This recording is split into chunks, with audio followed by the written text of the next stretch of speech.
Bienvenue, Monsieur le Président Félix Tshisekedi. Vous êtes président de la République démocratique du Congo. Nous vous accueillons dans ces studios de Radio Vatican. Et pour nos auditeurs qui nous suivent un peu partout dans le monde, spécialement en Afrique et même dans votre pays aussi, à travers les radios catholiques qui nous suivent et nos partenaires comme Congo Web TV et toutes les radios d'Afrique qui vont suivre ce programme. Vous venez d'arriver aujourd'hui chez le pape et c'est la première fois pour une visite officielle. Monsieur le Président, comment ça s'est passé? Ça s'est très bien passé. J'ai rencontré une éminente personnalité qui en plus a une parfaite connaissance de notre pays, des souffrances de notre peuple et des besoins de notre pays. C'est vraiment un acte que je vais garder en mémoire tout le reste de ma vie, parce que c'était vraiment un moment très particulier. Un moment très particulier. Il y a eu aussi aujourd'hui la ratification de l'accord cadre qui a été signé en mai 2016. Mais aujourd'hui, en votre présence, cet accord a été finalement ratifié. C'est ça. Quelles sont vos impressions? Bien, cet acte est justement une façon de sceller un rapprochement entre l'Église catholique et l'État. Pour moi, c'est aussi symbolique de ce que le rôle de l'Église catholique doit être en République démocratique du Congo. Vous savez que depuis des années, l'Église catholique a joué un rôle prépondérant dans la vie politique, dans la vie sociale aussi, culturelle et autres. Et je pense qu'en signant cette ratification, cet accord cadre, je pense que c'est symbolique de ce que désormais seront les relations entre l'Église catholique et l'État congolais. Quand vous êtes passé ici au mois d'octobre, Monsieur le Président, pour assister au cardinalat de l'archevêque de Kinshasa, Fridolin Ambongo, vous aviez dit qu'on rencontrera rapidement le président. Vous l'avez invité pour visiter votre pays, la République démocratique du Congo. Vous avez encore réitéré cette demande cette fois-ci? Le pape, vous voulez dire. Le pape, oui. Oui, absolument, oui. Cette fois, je l'ai fait de manière officielle, étant donné le caractère officiel de la rencontre. Et j'ai promis même de faire suivre une invitation écrite et officielle. Et j'ai vu sur le visage de sa sainteté, le pape François, une joie immense. Et il l'a dit, il a exprimé aussi la joie qui sera la sienne de venir en République démocratique du Congo. Et j'ai souhaité que ce soit en 2021, année où, si tout va bien, j'exercerai la présidence de l'Union africaine. Et donc, à ce moment-là, ce serait une grande année pour la République démocratique du Congo de recevoir le Saint-Père. Il y a, dans notre dernière interview, vous aviez dit que vous préférez qu'on vous appelle Fachi. Et maintenant, on a ajouté Fachi Béton. Il y a un sens à cela, Monsieur le Président? Bof, je ne sais pas, il faut demander à ceux qui m'ont affublé de ce sobriquet. Je crois que c'était en rapport avec les travaux du programme d'urgence des 100 jours, suivant mon arrivée à la tête du pays.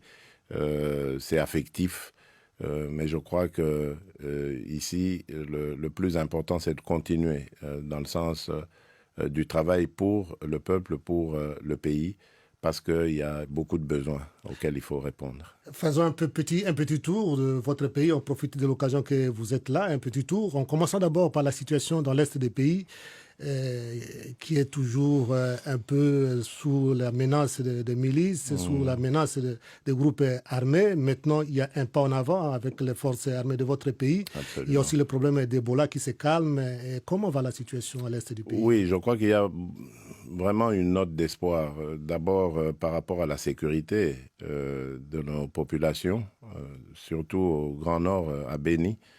où nous avions été envahis par un groupe armé qui a en plus fait allégeance à l'État islamique, à Daesh, le groupe des ADF-MTM, que nous avons combattu de la manière la plus dure qui soit, et ce n'est pas terminé.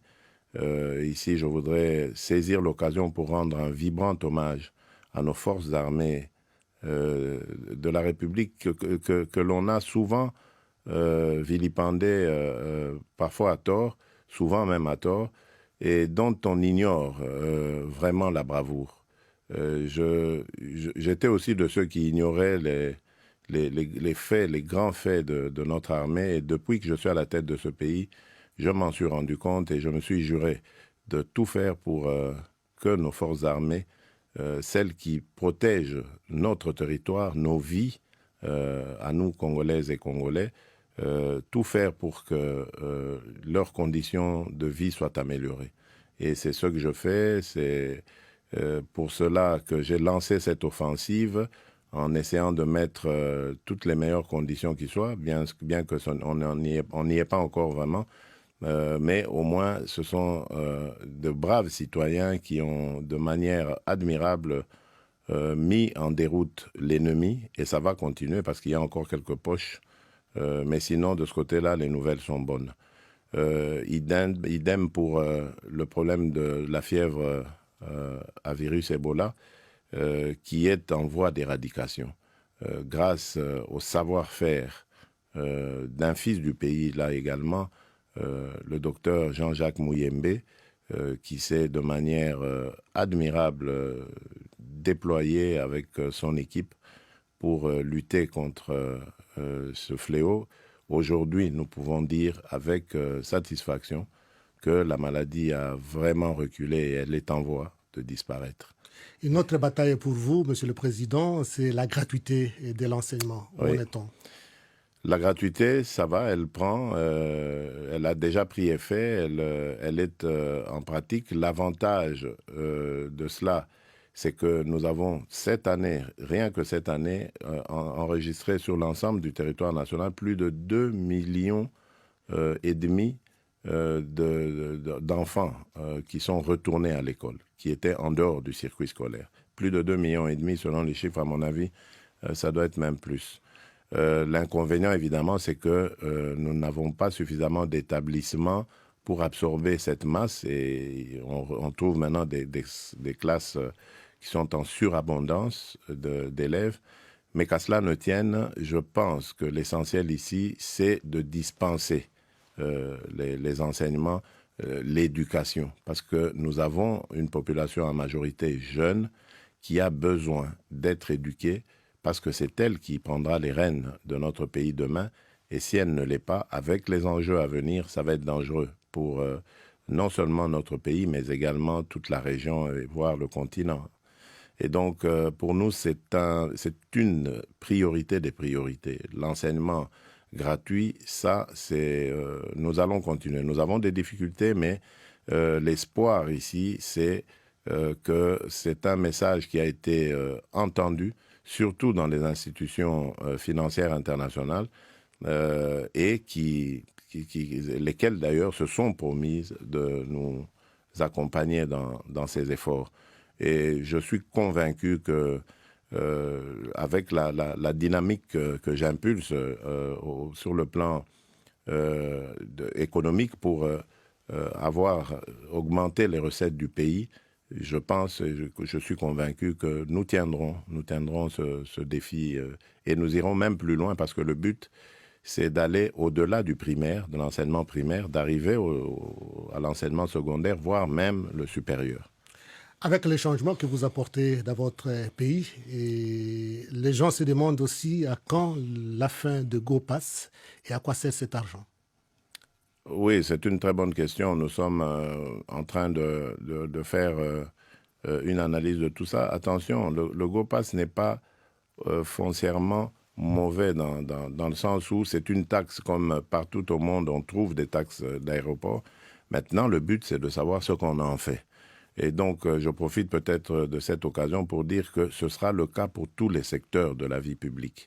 il y aura des audits qui seront très bientôt lancés, diligentés, pour faire un état des lieux de la situation afin de connaître nos capacités à mobiliser les ressources et à faire face à la lutte, à faire face plutôt à ce fléau, la corruption, qui a gangréné notre administration et notre économie.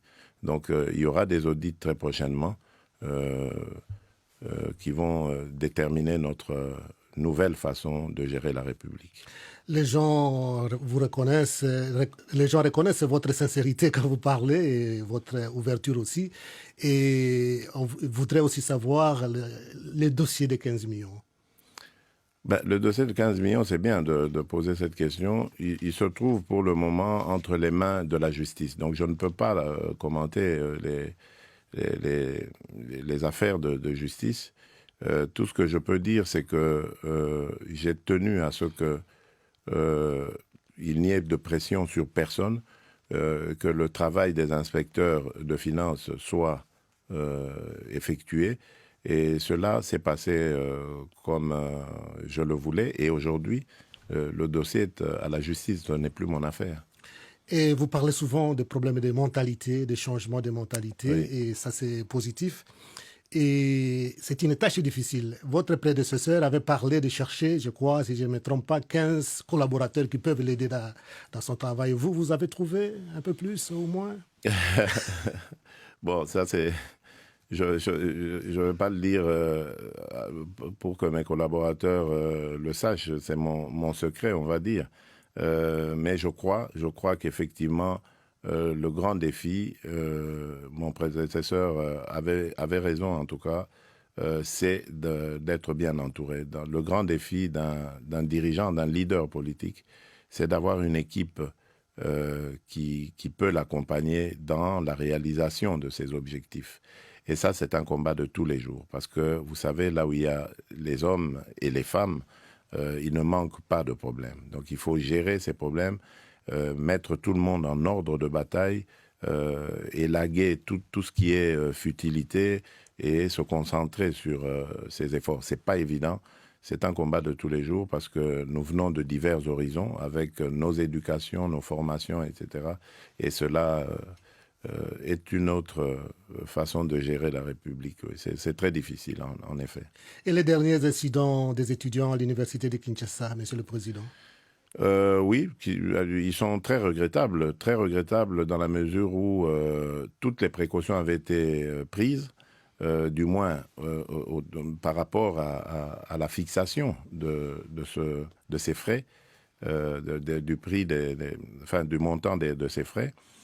Et c'est regrettable de voir que, alors qu'on avait favorisé la discussion, on avait, pour la première fois dans l'histoire de notre pays, mis ensemble toutes les parties, donc les enseignants, les étudiants et tout ce qui tourne autour, les représentants du ministère de l'enseignement supérieur, tout ça avait été fait pour éviter la catastrophe, mais elle est quand même arrivée.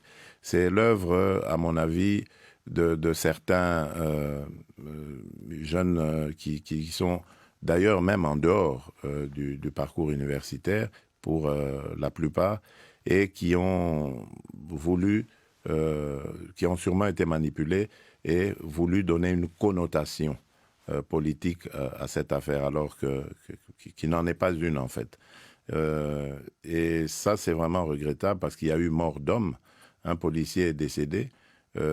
C'est déplorable parce que ça vient quand même des étudiants. Les étudiants, c'est la crème. C'est, comme je disais tout à l'heure, les futurs cadres de la République demain.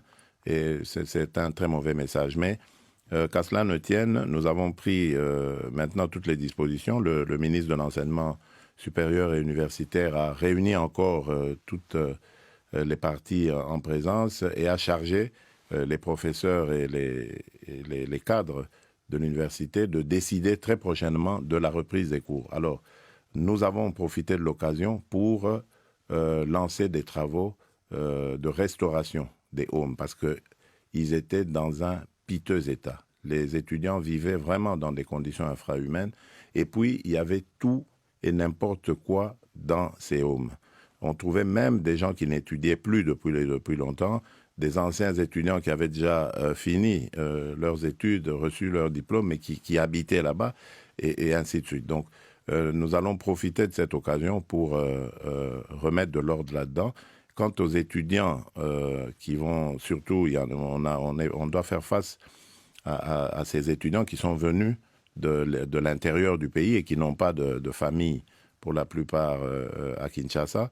Et donc, on va les recenser pour voir comment est-ce que, dans un premier temps, on peut assurer leur logement et le transport de tous ceux qui vivaient dans les homes et qui sont obligés maintenant de faire des navettes. Nous pensons à mettre des bus sur des endroits stratégiques de la ville et ces bus vont effectuer des navettes le matin pour amener les étudiants à leur cours et le soir pour les ramener à la maison. Donc, ça se fera en deux temps. C'est à cela que nous attelons au niveau du gouvernement et nous espérons ne plus jamais connaître ce genre d'incident.